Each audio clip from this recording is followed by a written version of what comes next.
Hello, my name is Michelle Bryce, and I'd like to demonstrate for you today how to cook hard steamed eggs in a pressure cooker. The one I have here is an Instant Pot 7-in-1. It is a 6-quart stainless steel liner. It also comes with a meat rack. Now you can set a few eggs on the meat rack inside of here and cook them that way, but it doesn't hold very many, so I like to use a steamer basket. I purchased this one for about $20 at a local grocery store. This steamer basket will hold about a dozen eggs. Today, we're going to cook 6, but we have to start off with our liquid first. Every pressure cooker requires a liquid at minimum of 1 cup of liquid for it to be able to build the steam enough to come to pressure. Now I'm going to add my eggs, and I need to add them gently. If an egg gets even a little hairline fracture on it, it will cause the white to cook outside of the shell, which is not what we're looking for. There we go. The next thing we do is add the lid. Before we do that though, we need to turn it over and make sure that the seal is seated properly inside of the lid. Otherwise it won't make a good steam and it won't be able to cook the proper way. Now on the Instant Pot, there's an arrow on the lid and an arrow on the pot itself to help you line it up.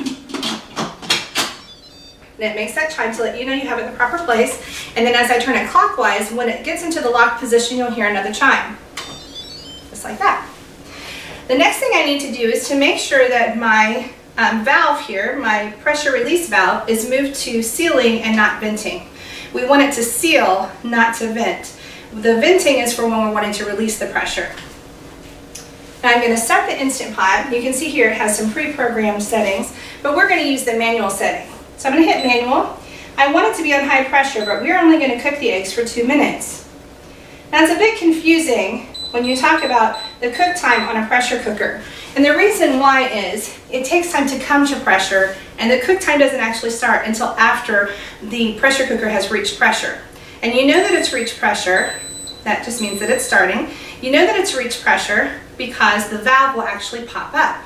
And that's when the time will start counting down, the cook time.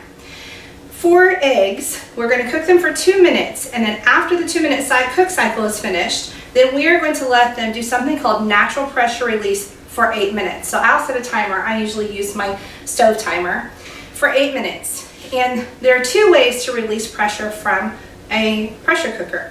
The first way is what I just mentioned, the natural pressure release. And that means that once this cook cycle is finished, I'll turn the pot off and allow it to just set and release naturally. And you'll know it's released because the pressure valve will drop.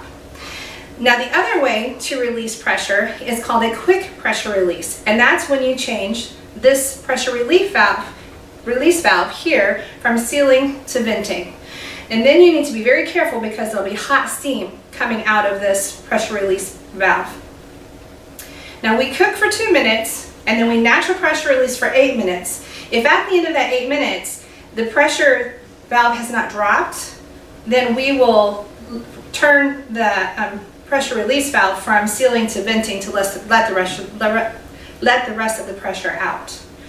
Now, after we finish that, it's very important to put the eggs immediately into an ice water bath. It's important to use both ice and water to draw the heat out as quickly as possible. If not, the eggs will continue cooking, and that will cause it to be discolored. The yolk will be discolored. It'll have a greenish look to it, and even though it's edible, it's not very appetizing. I'd like to demonstrate for you now how easy it is to peel an egg that has been cooked in a pressure cooker.